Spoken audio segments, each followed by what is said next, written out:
నమస్తే. ప్రస్తుతం మనతో పాటు సీనియర్ జర్నలిస్ట్ దాము బాలాజీ ఉన్నారు. ఆయనతో మాట్లాడదాం. నమస్తే సార్. నమస్తే. Sir, YS Sharmila Congress party దగ్గర అంటే తన సొంత పార్టీ దగ్గరనే 150 కోట్లు తీసుకొని దుర్వినియోగం చేసింది ఈ ఎలక్షన్లో అని చెప్పేసి ఒక వార్త వస్తుంది. అది ఎంతవరకు నిజమయ్యే అవకాశం ఉందంటారు? యాక్చువల్గా ఇది బాగా వైరల్ అవుతుంది. వర్రా రవీందర్ రెడ్డి ఇంతకుముందు మనకు గుర్తుంటే షర్మిల మీద, సునీత మీద ఈయన అప్పట్లో బెదిరింపు పోస్టులు పెట్టడం, ఈ వర్రా రవీందర్ రెడ్డి మీదనే షర్మిల కానీ సునీత కానీ హైదరాబాద్ సైబర్ పోలీసులకి కంప్లైంట్ ఇచ్చారు. అప్పుడు వర్రా రవీందర్ రెడ్డి ఒకప్పుడు భారతి రెడ్డికి పిఏగా ఉండేవాడు. తర్వాత ఆయన బయటకు వెళ్ళాడు. కానీ వర్రా రవీంద్రారెడ్డి అంటేనే అర్థం వైసీపీ వాళ్ళే చేయిస్తున్నారు అనేది వాళ్ళు అప్పుడు ఆరోపించారు. బట్ ఆ వర్రా రవీంద్రారెడ్డిని అరెస్ట్ చేయడం కానీ, కోర్టుకు పెట్టడం కానీ ఏమి చేసినట్టుగా మనకు కనబడలేదు. ఆ తర్వాత అది ఏమైందో తెలియదు. వర్రా రవీంద్రారెడ్డి అయితే నా పేరుతో ఎవరో చేస్తున్నారు కానీ నేను చేయలేదని అప్పుడు అతను ఎస్కేప్ అయ్యాడు. నిజంగా అతని పేరుతో ఎవరో చేస్తున్నారా, లేకపోతే అతనే చేశాడా, అతను సోషల్ మీడియా హ్యాండిల్స్ హ్యాక్ అయ్యాయి, ఇవన్నీ మామూలుగా అయితే సైబర్ సెల్ విచారించాలి. అదేం విచారించినట్టు మనకి ఎక్కడా లేదు. రెండోది, వాళ్ళు అక్కడ సైబర్ సెల్కి కంప్లైంట్ ఇవ్వకుండా హైదరాబాద్ ఇచ్చారు, అక్కడ నమ్మకుండా. కానీ హైదరాబాద్ సైబర్ సెల్ కూడా దాని మీద ఏం చేసిందో తెలియదు, చేశారా లేదనేది కూడా తెలియదు.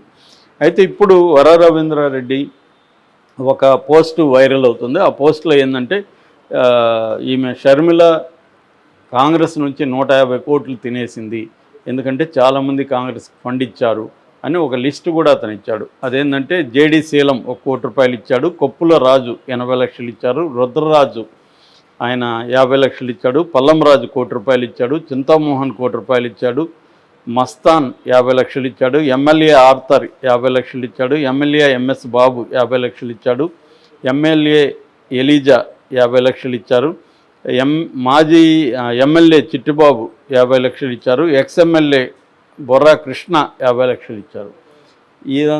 ఈ డబ్బులంతా ఏమైంది? ఈ డబ్బులంతా కూడా ఆమె పై కమిటీకి ఇవ్వలేదు, తనే తినేసింది అనేది ఒకటి. రెండవది, పార్టీ ఫండ్ కూడా ఆమెకు పెద్ద ఎత్తున వచ్చింది. అది ఎమ్మెల్యే అభ్యర్థులకి ఇవ్వమని, ఎంపీ అభ్యర్థులకి ఇవ్వమని, కానీ ఆమె ఎక్కడ ఎవరికి ఇవ్వలేదు. దాదాపు ఆమె 150 కోట్లు ఈ ఎన్నికలు ఉపయోగించుకొని స్వాహా చేసేసింది అనేది ఇప్పుడు ఆమె మీద బలమైన ఆరోపణ చేశారు. దీనికి ఇంకా షర్మిల స్పందించలేదు. షర్మిల కావచ్చు, షర్మిల వైపు నుంచి ఎవరు కూడా ఇంకా స్పందించలేదు. ఈరోజు రేపు ఏమన్నా స్పందిస్తారేమో చూడాలి. అతను చెప్పింది ఏంటంటే మొత్తం చాలా చోట్ల అభ్యర్థుల దగ్గర నుంచి కూడా ఆమె డబ్బులు తీసుకునింది, అభ్యర్థులకు ఫండ్ ఇవ్వలేదు, సీట్ల విషయంలో కూడా కొంతమందికి ఇస్తానని మోసం చేసింది ఆమె అనేది చెప్తున్నారు. అందుకనే కొంతమంది 1, 2 ఒక చోట 2 చోట్ల రెబల్స్గా కూడా కాంగ్రెస్ వాళ్ళు పోటీ చేశారు. సో షర్మిల క్లియర్గా డబ్బులు 150 కోట్లు తినింది అనేది ఈయన రవీందర్ రెడ్డి ఆరోపణ. అయితే ఎందుకు ఇప్పుడు వైసీపీ వాళ్ళు ఎలక్షన్లు అయిపోయినాయి, షర్మిల గొడవ అయిపోయింది, ఇప్పుడు ఎందుకు చేస్తున్నారు అనేది కొంత ఆశ్చర్యకరమే. దీనికి ఒక పాజిబుల్ ఆన్సర్ ఏంటంటే షర్మిల కూడా సైలెంట్గా లేదు. ఎన్నికల తర్వాత అయినా జగన్ మీద తిట్టడం, జగన్ నిందించడం అనేది ఆమె ఆపట్లేదు. మొన్న కూడా అక్కడెక్కడ ఏలూరు దగ్గర మండపేటలో ఒక అమ్మాయిని అత్యాచారం చేసి వీడియో తీసిన విషయం వెలుగులోకి వచ్చింది. దానికి కూడా జగన్ని పర్సనల్గా తిట్టడం, సిగ్గు లేదా, నీకు సిగ్గు తలంచుకోవా, సిగ్గు లేకుండానే తిరుగుతారా, ఇట్లాగా మాట్లాడడం వ్యక్తిగతంగా. ఇప్పుడు ఎక్కడన్నా జరిగినప్పుడు దానికి ఇక్కడ కూడా నేను దీని మీద వీడియో కూడా చేశాను. ఇక్కడ కూడా హైదరాబాద్లో కూడా విపరీతంగా జరుగుతున్నాయి ఇలాంటివి, మనం చూస్తూనే ఉన్నాం. దానికి ఎవరు కూడా మరి ఆమె రేవంత్ రెడ్డికి సిగ్గులేదా అని ఎప్పుడు కూడా పోస్ట్ పెట్టలేదు కదా. ఎందుకంటే రేవంత్ రెడ్డి అన్నిటికీ బాధ్యత వహించలేడు కదా. జరగచ్చు, దాని మీద జరిగిన తర్వాత వీళ్ళు ఎంత రియాక్ట్ అవుతున్నారు, దాన్ని ఎలా తీసుకుంటున్నారనేది చూడాలి. అది జరగకపోతే అప్పుడు అడగాలి. ముందు ఆమె ఏం చేయాలి, డిమాండ్, వాళ్ళకి బాధితులకు డబ్బులు ఇవ్వమనడం, ఆమెకు ఆ అమ్మాయి కుటుంబం పేద కుటుంబం, సో డబ్బులు ఇవ్వమనడం, తర్వాత దాని మీద సివియర్గా వాళ్ళని అరెస్ట్ చేసి కేసులు ఫైల్ చేయించడం, తర్వాత తన కాంగ్రెస్ పార్టీ అక్కడ కేసుని ముందుకు తీసుకెళ్ళడానికి యూజ్ చేయడం, ఇవి చేయాలి. నిజంగా బాధితురాల మీద ఆమెకు కన్సర్న్ ఉంటాయి. చాలా సార్లు ఏం జరుగుతుందంటే కేసు పెడతారు, ఎఫ్ఐఆర్ పెడతారు, తర్వాత పోలీసులే దాన్ని నీరు గారుస్తూ వస్తారు. విక్టిమ్స్ వీక్గా ఉండి పెర్పెట్రేటర్స్ స్ట్రాంగ్గా ఉన్న చోట పోలీసులు పెర్పెట్రేటర్స్ వైపు వెళ్ళిపోయి విక్టిమ్స్కి అన్యాయం చేసే విధంగా ఎఫ్ఐఆర్లో మెల్లగా దాన్ని నీరుగారుస్తూ వస్తారు. ఛార్జ్ షీట్కి వచ్చేసరికి ఏముండదు కేసు.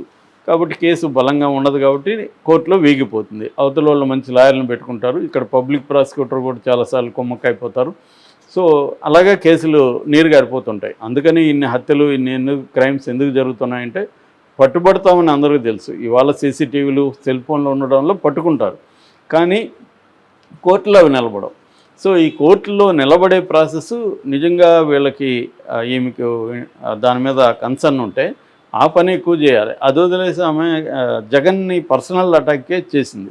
మేబీ దానికి కౌంటర్గా వీళ్ళు కూడా ఆమె మీద పర్సనల్ అటాక్ చేయడానికి బయలుదేరినట్టుగా ఉన్నారు. అంటే ఈమెను కాంగ్రెస్ పార్టీలోనే అనుమానాలు క్రియేట్ చేసే విధంగా. ఇప్పుడు ఎట్లాగా ఇతను స్టార్ట్ చేసినప్పుడు కాంగ్రెస్ పార్టీలో కూడా కొందరు ఆల్రెడీ చింతామోహన్ కొంత నెగిటివ్గా ఉన్నాడు షర్మిల పట్ల, మొన్న కూడా నెగిటివ్గా మాట్లాడాడు. సో అలాగా కొంతమంది మెల్లగా కాంగ్రెస్ పార్టీలోనే ఈమెకి యాంటీ బ్యాచ్ని తయారు చేద్దామనే కార్యక్రమం ఏమైనా ఉందా?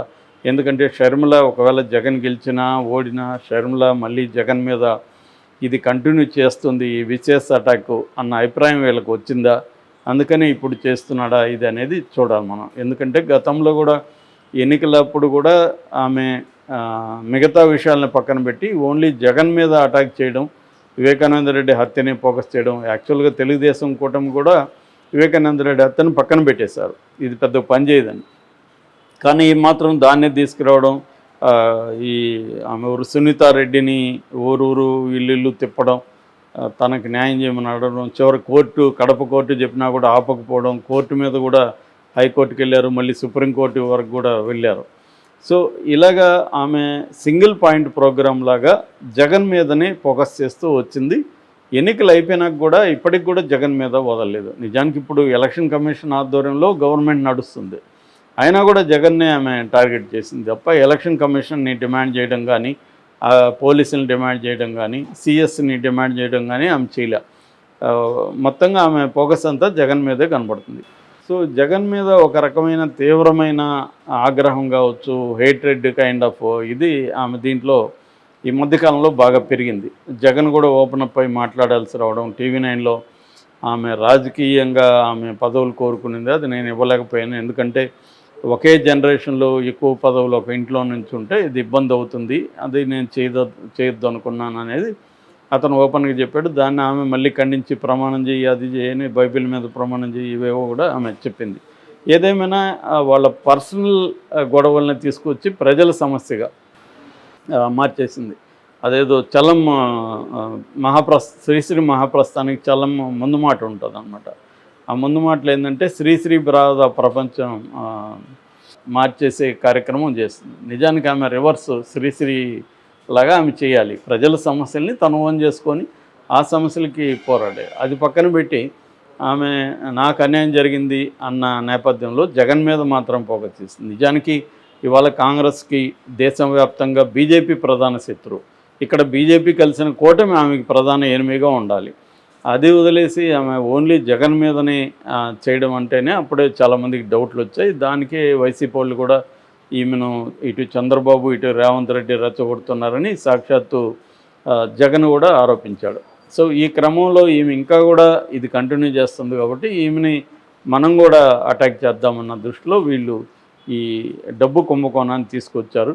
మరి ఇది ఇందులో నిజముందా అబద్ధం ఉందా అనేది కాంగ్రెస్ నాయకులు చెప్పాలి. ఎందుకంటే వీళ్ళందరూ ఇచ్చారా లేదా అతను ఇచ్చిన లిస్టు వాళ్ళు ముందుకు వచ్చి చెప్పాలి. అట్లాగే ఆమె వైపు నుంచి కూడా దీనికి ఆన్సర్ రావాలి. Okay sir, thank you.